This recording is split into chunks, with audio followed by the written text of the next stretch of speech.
nibutse ko hari igihe inyamaboko ivuga ibintu izakora, wowe wareba aho bizanyura ntuhabone, ntugire ute, ntuhabone, ukabona inzira zose zirafunze, ukabona amarembo yose arugariye, ukabona nta n'ahantu wakomanga.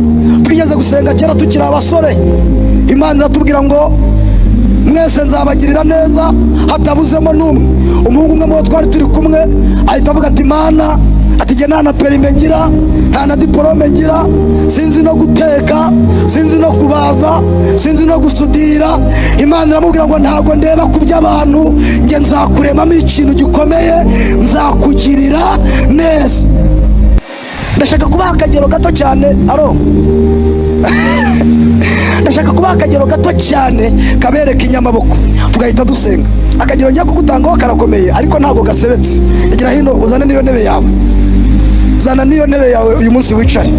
Nimuhumure ntabwo ari bumpeke uyu munsi, ntabwo ari bumurushye.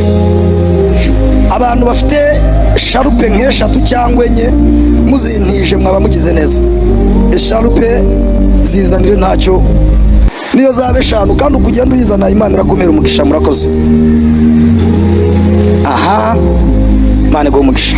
Zana nizo zizane wizisiga. Nimurebe hano dusoze, tuturambika hano no mwereke. Icara ku ntebe, ngiye kugutwikira, ariko akambere ngiye gushyiraho ugafate kugira ngo ubone uko uhumeka. Hari igihe dayimoni ashaka kunaniza amaboko y'Imana kugira ngo wewe bikuvemo, akazana ibintu akagutwikira, akavuga ati ndashaka kumutwikiriza imibabaro ku buryo iby'amaboko y'Imana byibagirwa, akazana inzara agashyiraho. Dayimoni yabona ufite inzara ugakomeza gusenga, agahita azana ikirwara gikaze agashyiraho,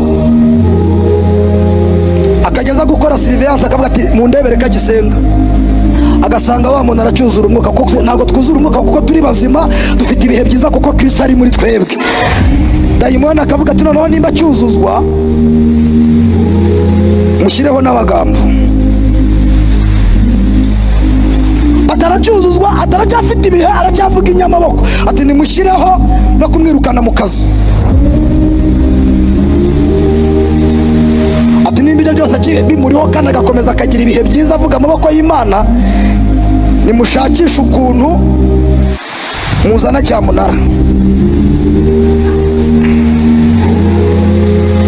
Agakomeza akajya avuga ati nubwo bindunzeho amaboko y'Imana aracyahari, amaboko y'Imana aracyahari, amaboko y'Imana aracyahari. Satani akavuga ati nimba nibyo akibyigira, muzane imfatangira apfusha. Ndashaka kubabaza akabazo kamwe nkahita nsenga. Uyu muntu yakaba yakivuga amaboko y'Imana n'ibi bintu bimurunzeho? Natangaye, ntabwo Imana ibuza Satani kubiturundaho, ngo iramureka akabiturundaho, ngo kuko Imana iratwizeye ko tutagwa. Imana irakwizeye ko utagwa. Bwira uwo muntu mwegeranye ngo Imana irakwizeye, Imana irakwizeye ko utagwa. Ibi bintu bikurunzeho, Imana yizeye ko utazagwa. Murimo muranyumva mwese nubwo imvura igwa?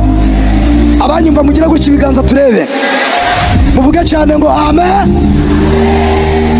Iyo Imana ibonye wanesheje, iraza ikajya ivanaho kimwe ikagishyira hasi, igafata ikindi ikagishyira hasi, igafata ikindi ikagishyira hasi. Ubu muri iri teraniro hari abantu amaboko y'Imana agiye kugira ibintu avanaho. Amaboko y'Imana agiye kukuvanaho ibintu byari bikurunzeho. Amaboko y'Imana agiye kugutwikurura. Uzongera ugaragare, uzongera ugaragare, uzongera ugaragare, uzongera ugaragare. Tera haleluya. Iyo imaze kukugaragaza ntabwo ikubwira ngo taha, oya, igucisha mu bantu igenda igusobanura.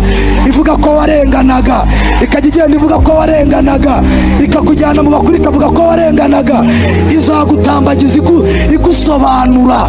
Imana izagusobanura, inyamaboko izagusobanura. ndashaka ko dusenga, nushaka yo kongera kwicara. Ndashaka ko dusenga ukabwira Imana ngo uracyari inyamaboko ku buzima bwanjye, uracyari inyamaboko muri famiye yanjye, uracyari inyamaboko mu kazi kanjye. Ndashaka ko dusenga ukavuga ngo ni wowe unjyana. Hari n'abantu bajya babahigiye ngo muzagwa, umuntu akavuga ngo ntuzakizwa ngo ubibashe. Ikujyana n'inyamaboko uzakizwa, ntabwo uzasubira inyuma. Iyaguhamagaye n'inyamaboko, ikujyanye mu gihugu kandi izakugezayo. Akanyuma tugasenga. Ikujyana nta kikennye, kandi ikujyana aho ikujyanye irahafite. Ndagasubiramo, ikujyana nta kikennye, kandi aho ikujyana igize ite? Irahafite.